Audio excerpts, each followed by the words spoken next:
Oh, welcome back, and let's do health now. It's so good to have you guys back here on Wake Up Nigeria. So joining us right now, we have Ngozi Ekong, and we're going to be talking about brachial plexus. It's so good to have you on, Ngozi. Welcome to health here on Wake Up Nigeria.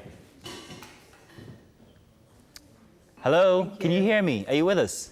Yes, I said thank you very much for having me. Good to have you here. So we're going to be talking brachial plexus today. I hope I got the name right. Is that what it's called, brachial plexus? Do tell us exactly what it is. Yes, it's called, Yes, it's called brachial plexus injury. Okay. Yes, that's it. That's the name. So what is it exactly? Brachial plexus is actually an injury to the network of nerves around the neck region. The network of nerves around the neck region is called brachial plexus, hence the name brachial plexus injury. And it usually happens at birth. And it could be actually vaginally or cesarean. So depending on the fact is when the baby is being pulled out of the mom, that's when the injury occurs. Okay. Now, is this that injury that I've noticed where one arm seems a bit deformed? Yes, exactly. So it depends on because there are different severity, there are different types of BPI.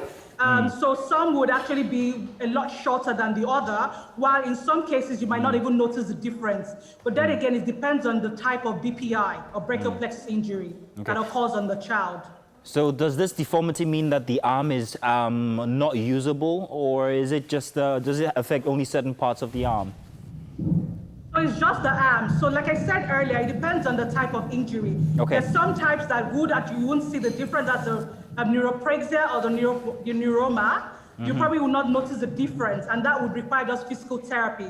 However, if you have the rupture of the avulsion, where the nerves are cut out of the spinal cord, then you will notice the difference, and then you will require surgery. And most people who can afford it travel out of the country to get the surgery. Okay. Now, it's a very sad kind of injury, especially when it happens at birth, where mothers are absolutely disappointed to see that their babies have these deformities. But who is to blame for this kind of injury? So it's an interesting question, right? Because it's a bit sensitive. Yes, it is. I would say that sometimes you do not know the nature or the circumstances around the birth. Some people would say maybe the midwife or the doctor, and then again, there are some situations that this is actually unavoidable. For example, if the cord is tied around the baby's neck, at that time, the doctor is more concerned about the safety of the baby and the mom. So usually, it's a bit debatable as regards who is to blame for the injury. BPI surgery, Okay, so let's talk about brachial plexus with older people now. Now, I know that it happens, I know that it occurs. How does it come about when it's an older person? And are there symptoms? Are there ways to avoid it? What do we look out for? So for BPI for adults, it's usually caused through an accident and direct impact to the neck region. So if you hear people who are bikers, those are people susceptible to BPI injury. Bikers, and then it could happen during a road accident, a motor accident, or majorly the direct impact to the neck region that could cause BPI. Now, you scared me a lot there because I'm an everyday biker personally. I don't know whether you researched that before you mentioned so. But is it curable? Is it fixable? It's not curable because it's an injury to the nerve. Yes, you can have surgery, but you will not get 100% recovery rate.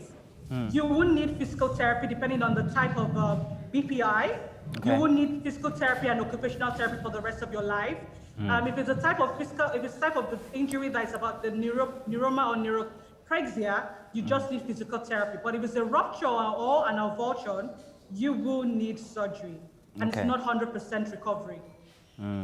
Now, I've noticed some people actually wear braces, and it's actually perpetual due to this kind of an injury. So are you saying that this doesn't fix in any way or help the nerves? Is there no process where you can learn or relearn how to use the nerves that operate the arm?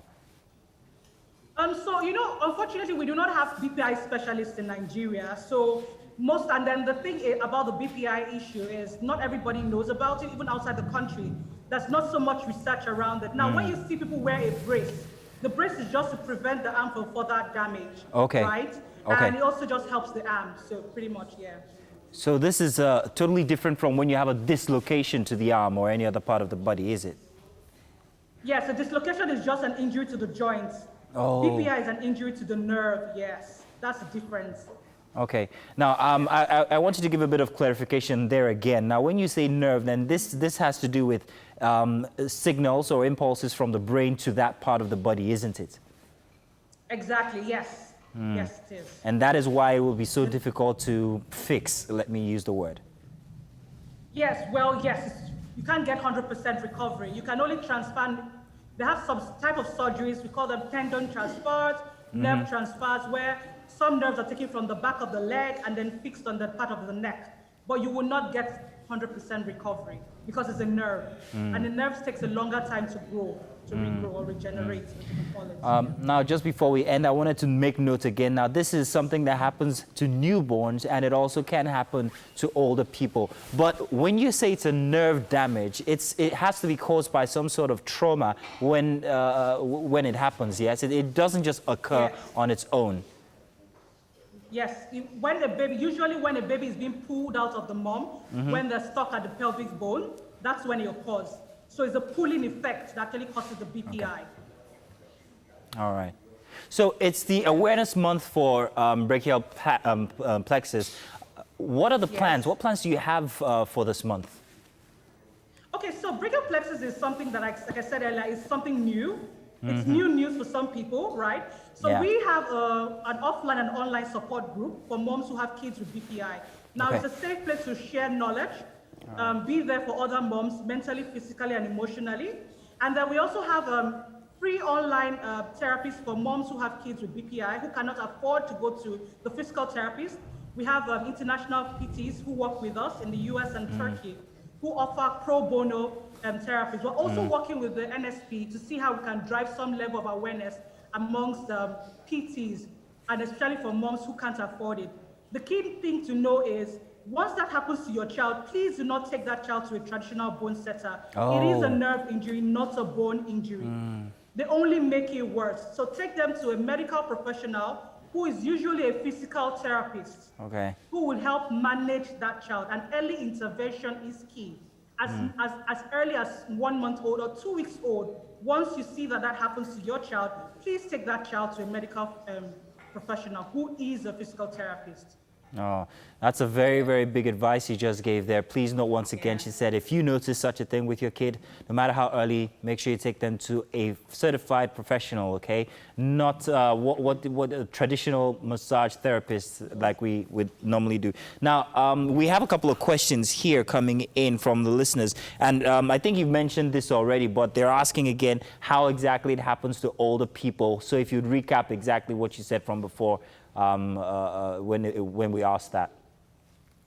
So for the older people, it has to be a direct impact to the neck, and it's usually caused during an accident. It could be a bike accident, it could be a motor accident, or when an adult is being hit.